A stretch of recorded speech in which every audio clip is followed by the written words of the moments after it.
cette vidéo, je vais parler des bains lymphatiques que Agenous conseille de faire.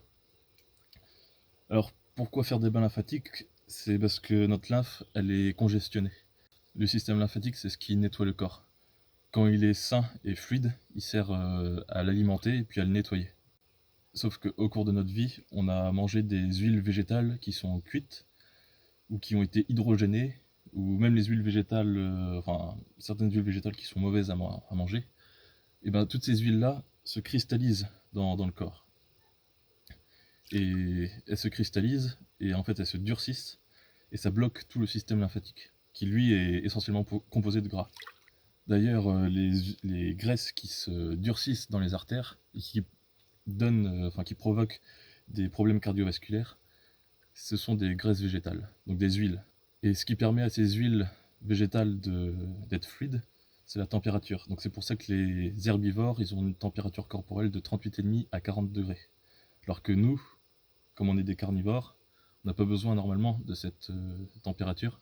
Donc on a une température du corps moyenne à peu près de 36,5.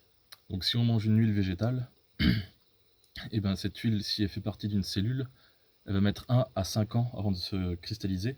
Et une fois qu'elle est cristallisée, c'est impossible pour le corps de s'en débarrasser.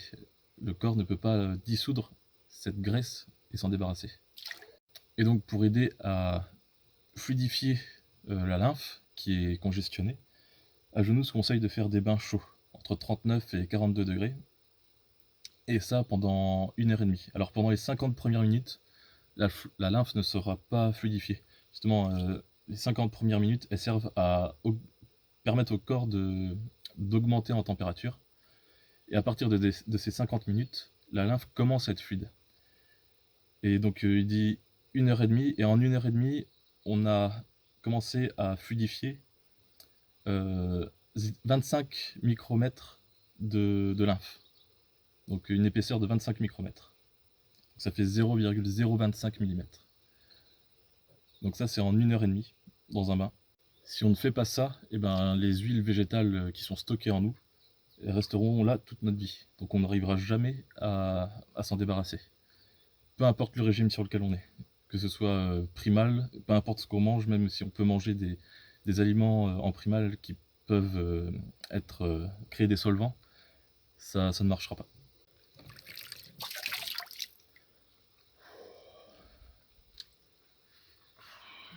Donc dans le bain, il faut s'immerger comme ça jusqu'à hauteur du cou.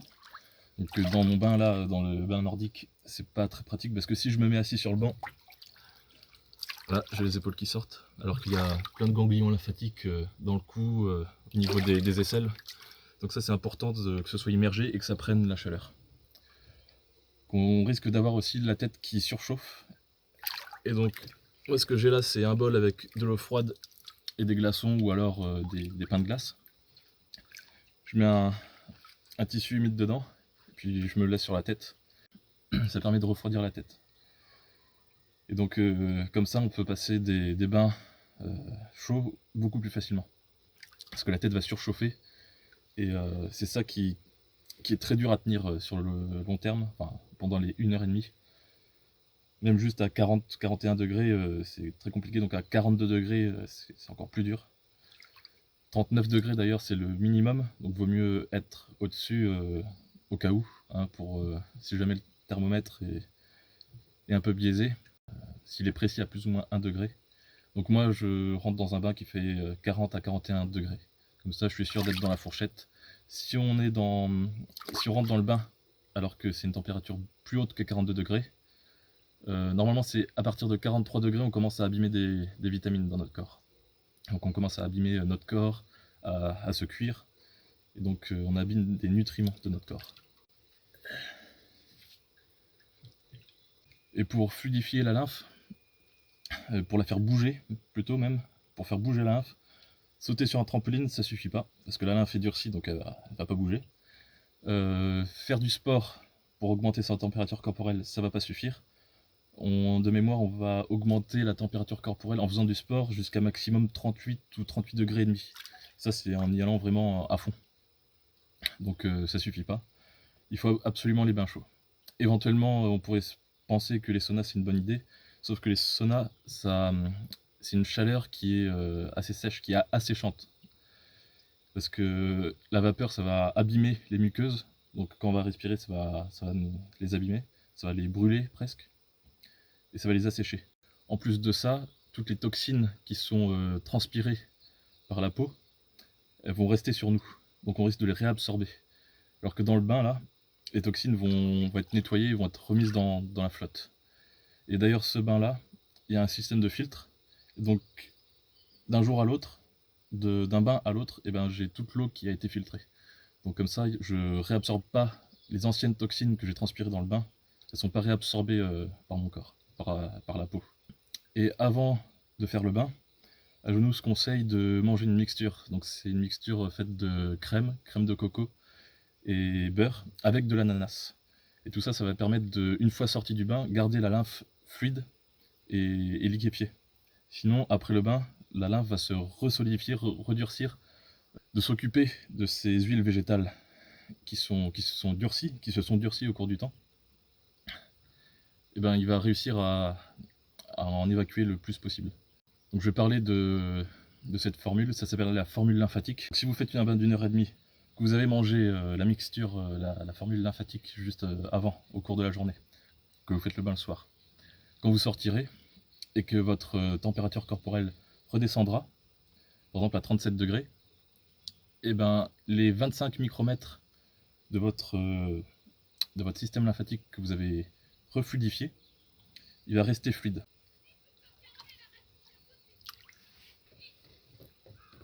La mère qui gueule. Ce qu'il vaut mieux faire quand on fait les bains, c'est d'avoir pris au moins 4,5 kg à 6,5 kg en plus par rapport au poids normal de son corps.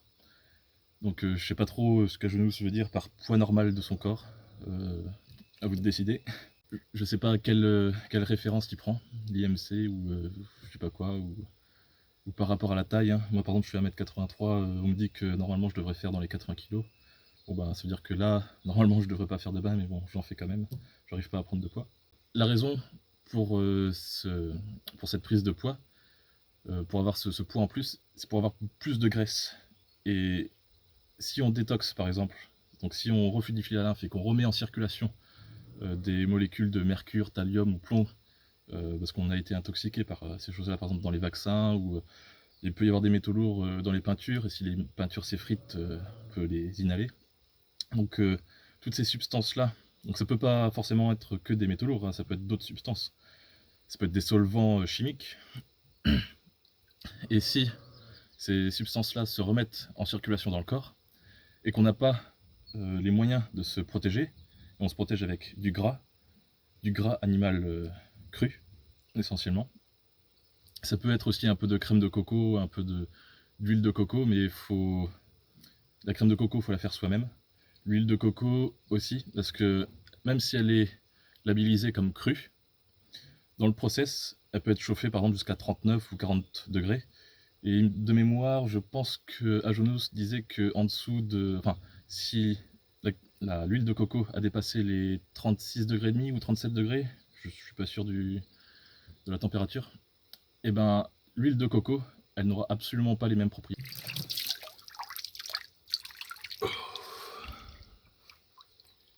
Pendant le bain, on peut boire, mais d'ailleurs vaut mieux boire au moins 1 litre pendant les 1 h 30. Parce que pendant 1 h 30, on va transpirer 3/4 de litre de flotte, enfin de transpiration. Donc on a besoin de s'hydrater. L'un des meilleurs moyens, c'est la formule sport. Donc je présenterai en détail la recette plus tard dans la vidéo. Mais sinon, ça peut être du lait aussi. Lait cru, ça fait très bien l'affaire. Ça va permettre de s'hydrater. Donc si vous n'avez pas assez de gras pour vous protéger, et que vous êtes, vos tissus conjonctifs sont abîmés par les toxines qui sont déversées dans votre corps, ce qui peut arriver, c'est que vous développiez de la sclérose en plaques, par exemple. Donc vaut mieux éviter ça, et manger très gras, suivre la primale, bien sûr. Donc les bains d'1 h 30, les bains lymphatiques, l'idéal c'est d'en faire 2 par semaine, et espacés de minimum 3 jours. Donc par exemple si j'en fais un mercredi, je peux en faire un samedi ou dimanche. Je peux en faire un autre samedi ou dimanche. Mais si on les fait trop rapprocher, on va faire beaucoup trop de détox, on va en demander beaucoup trop à notre corps, il va être beaucoup trop sollicité. Et donc c'est là où les problèmes peuvent arriver.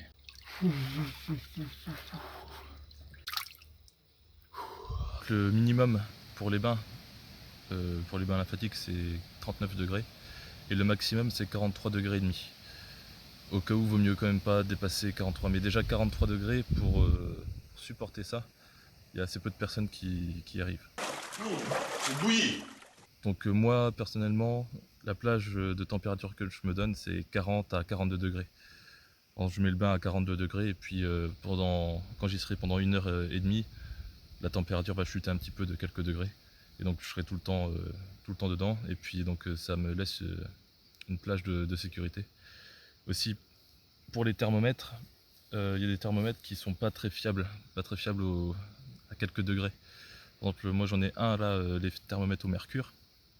Lui, quand j'avoisine les 41 degrés, il m'affiche 43 voire même 44 degrés. Donc il est totalement biaisé celui-là. Donc le meilleur thermomètre à utiliser, c'est des thermomètres qu'on utilise pour la cuisine. Si on cuisine pas avec, parce que si on cuisine avec, on a monté en température avec ces thermomètres, et donc ils vont être plus très fiables au degré près. Mais alors que si ils n'ont pas été utilisés pour la cuisine et qu'on ne les utilise pas avec des chaleurs excessives, et ben ils sont fiables au degré près. Donc normalement on fait 2 bains par semaine, chacun espacé de 3 jours minimum. Faut pas faire plus régulièrement parce qu'on va pas laisser le corps suffisamment de temps pour se reposer. 1, ça peut suffire, mais 2, c'est ce qui est vraiment pas mal. Et entre chaque autre jour, on peut continuer à faire des bains, mais ça va être des bains beaucoup moins longs. Donc les bains lymphatiques, c'est 1h30, et ces bains-là, ça sera 35 à 40 minutes. Ça sert à transpirer et puis à nettoyer toutes les toxines qu'on a transpirées par la peau, pour pas qu'on les réabsorbe. Donc quand on est dans le bain, pour s'hydrater, ce qui peut être pas mal, c'est de manger de la pastèque. Parce que la pastèque, ça nous fera transpirer. Donc c'est d'autant plus utile si vous avez été végétarien par le passé, parce qu'il y aura beaucoup plus d'huile végétale stockée dans le corps. Donc tout ça, ça aidera à transpirer et puis à faire bouger tout ça. L'ananas aussi, c'est très bon. Déjà parce que c'est un fruit acide, et donc il est en équilibre avec le pH de notre corps. Pour rappel, notre corps, c'est un pH de 5,5 pour ce qui est du sang, de la salive et des urines. Mais ça, bien sûr, ce pH-là, c'est vrai si on est sur le régime primal ou si on est sur un régime carnivore cru. Quand on mange cuit, c'est une autre affaire, c'est une autre histoire. Alors pour ce qui est de la formule lymphatique, donc comme j'ai dit, c'est de l'ananas, donc c'est de l'ananas mixé. Donc on va compter 60 à 235 ml, ça dépend de la taille de la personne. L'ananas doit être le moins mûr possible, comme ça il y a beaucoup plus d'enzymes dedans. Ensuite, l'autre ingrédient, c'est la crème de coco. Donc ça, la crème de coco, c'est à faire soi-même à l'extracteur à jus, parce que comme ça on est sûr que la crème sera crue. On ne peut pas acheter de la crème dans le commerce en pot, elle sera à coup sûr pasteurisée. Donc il faut 2 à 6 cuillères à soupe de crème de coco, 1 à 2 de crème, la crème laitière, et 1 à 3 cuillères de beurre. Donc on mélange tout ça, donc on peut faire fondre au bain-marie, pas trop fort, pas trop chaud, pour fluidifier tout ça. Pour la formule sport, il faut un 700 ml de la pastèque mixée, de concombre pelé et mixé, de tomates mixées et de lactosérum ou de lait. Alors il faut minimum 2 de ce que je viens de citer. On peut faire n'importe quelle combinaison de ces choses-là. Donc on en prend 700 ml et puis à ça on rajoute, et à ce mélange on ajoute du vinaigre de cidre, du jus de citron vert, du jus de citron jaune, des œufs, de la crème de coco et si on veut du miel. Donc ça c'est la formule sport. Si vous faites du sport, vaut mieux boire ça que de boire de l'eau. Si vous êtes dans le bain, vous pouvez boire ça. Et si jamais vous faites la formule lymphatique, vous pouvez mélanger la formule lymphatique dans la formule sport et siroter ça tout au long de la journée avant de faire un bain. Suivant les personnes, Ajounous donnait différentes recettes de la formule sport. Ah, et il est aussi possible de rajouter des baies comme des myrtilles dans la formule sport. Donc ça va plutôt aider à détox des métaux lourds. Donc après un bain, on va être assez faible. On va avoir un peu la tête qui tourne, on va marcher au ralenti. Et donc pour ça, le mieux c'est de sortir du bain et se poser, rester un peu assis et puis se sécher au bord du bain. Ce qu'il est possible de faire aussi, c'est de se faire des massages. Alors ça va pas être des massages très appuyés. Justement ça va, comme on a la lymphe qui est congestionnée, elle est dure et cassante. Et donc si on appuie trop, ça va se casser. Et la lymphe va se déverser dans le tissu conjonctif. Donc c'est une chose qu'on veut éviter. Donc les massages, ça doit être très très léger. Ça doit effleurer la peau. Et donc limite même on touche pas. Et l'électricité électromagnétique des mains va faire comment dire, des petits frissons. Et c'est ça qui va stimuler la lymphe. C'est comment dire, c'est cette électricité. Donc si vous n'avez pas de système de filtration pour avoir une eau pure, ben, l'eau du réseau va avoir plein de saloperies, plein de toxines. Ça va être des particules de plastique, ça va être des produits chimiques comme du chlore, tout plein de choses comme ça, éventuellement des métaux lourds aussi. Donc c'est possible de faire un bain chez soi avec l'eau du réseau. Par contre, il vaut mieux rajouter 450 à 700 ml de lait dans le bain, dans l'eau du bain. En plus de ça, 3 cuillères à soupe de vinaigre de cidre et 2 cuillères à soupe de sel. Donc tout ça, ça va capter les toxines et puis ça va les neutraliser. Et on peut rajouter aussi 3 cuillères à soupe de crème de coco. Donc ça va permettre à ce que la peau reste moite, reste hydratée. Parce que le bain, ça risque d'assécher la peau. D'ailleurs, après un bain, on peut très bien s'appliquer une crème pour la peau, qu'Ajonous conseille. Et on peut aussi rajouter dans l'eau de l'argile. Un des clients d'Ajonous qui travaillait dans l'industrie chimique, donc dans la peinture, il y avait un solvant, le toluen. Et ce solvant-là, il se dégage en vapeur et donc en fait il respirait ça. Et en fait il n'avait pas travaillé depuis une dizaine d'années, donc en fait il était à la retraite, il n'avait pas travaillé depuis une dizaine d'années dans l'industrie. Et en fait il a commencé à faire les bains, et là il commençait, son haleine, et puis sa respiration commençait à sentir le toluen à nouveau. Parce qu'en fait le toluen, le solvant était resté stocké en lui, et là avec les bains il réussissait à détoxifier de ce solvant. Donc il n'y a pas que les huiles végétales, il peut y avoir tout plein d'autres choses. D'où aussi l'importance de la graisse et du gras pour se protéger de toutes ces saloperies. Un dernier point, on a du gras sur notre peau. Et donc quand on se baigne dans une eau aussi longtemps, aussi chaude, ben on va enlever tout le gras de notre peau. Donc si jamais on va au soleil le lendemain d'un bain, c'est une assez mauvaise idée. Vaut mieux laisser une journée après le bain, après un bain, pour que la peau se refasse une couche de graisse pour se protéger. Donc le bain nordique, je l'ai acheté 2800 €. Il a une contenance de 1,8 m3, donc 1800 litres. Là, on a un chauffage à gaz, il vient de Finlande. Ça c'est Spa Dealers. Donc je voulais un chauffage à gaz pour chauffer, parce que en fait ça chauffe relativement vite. L'autre solution, ça aurait été une pompe à chaleur de piscine, sauf que c'est limité à 40 degrés et j'étais pas sûr que je puisse monter jusqu'à 40 degrés dans le bain. Après là on a un filtre, ça c'est un filtre à piscine, et donc dedans pour l'instant j'ai mis du sable et du charbon actif, j'ai un mélange des deux. Pour l'instant rien n'est relié de manière fixe au bain, va falloir que je fasse des trous dans le bois pour mettre ça, les tuyaux. Et ouais, ce que j'ai fait qui n'est pas très, enfin peut-être pas recommandé, j'ai mis des réducteurs là, parce qu'en fait le chauffage à gaz il marche à les raccords, c'est de ce diamètre là, c'est du tuyau de jardinage, alors que la piscine c'est du gros diamètre, donc ça c'est diamètre 38 alors que là c'est du diamètre 15. Ce que j'ai utilisé comme info, ça vient de ce livre là, Hot Tub Therapy for Natural Healing.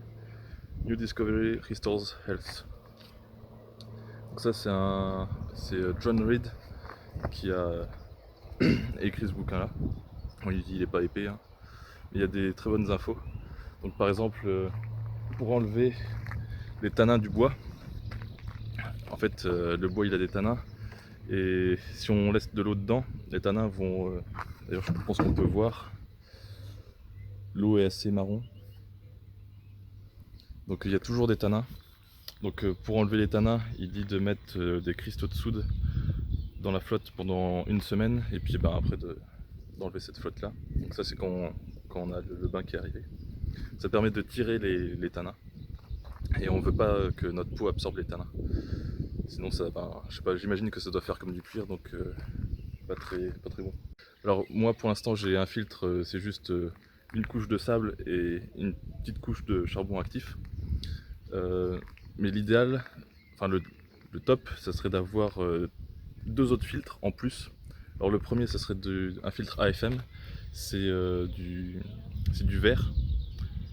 C'est un peu comme du verre pilé en quelque sorte. Le deuxième filtre, ça serait un filtre, ça s'appelle le KDF. C'est de la limaille de zinc et de cuivre. Par contre, ça coûte super cher pour remplir une bonbonne de filtre comme j'ai là. Pour avoir, la remplir à moitié, donc avoir 10 kg, il faut payer quelque chose comme 600 €. Donc ça va pas être pour tout de suite. Et après ça, le filtre avec le sable et le charbon actif. Donc si on a ces 3 filtres là, donc AFM, KDF, sable et charbon actif, et on a potentiellement une eau qui est aussi pure qu'une eau de montagne. Donc qui est vraiment excellente pour se baigner dedans et faire les bains chauds. Ce que j'aurais voulu mettre dans le bain, mais c'est une assez mauvaise idée parce que je garde l'eau au moins un mois, et au bout d'un mois elle est quand même assez sale. Et elle serait encore plus sale si je mettais du lait, de la crème de coco.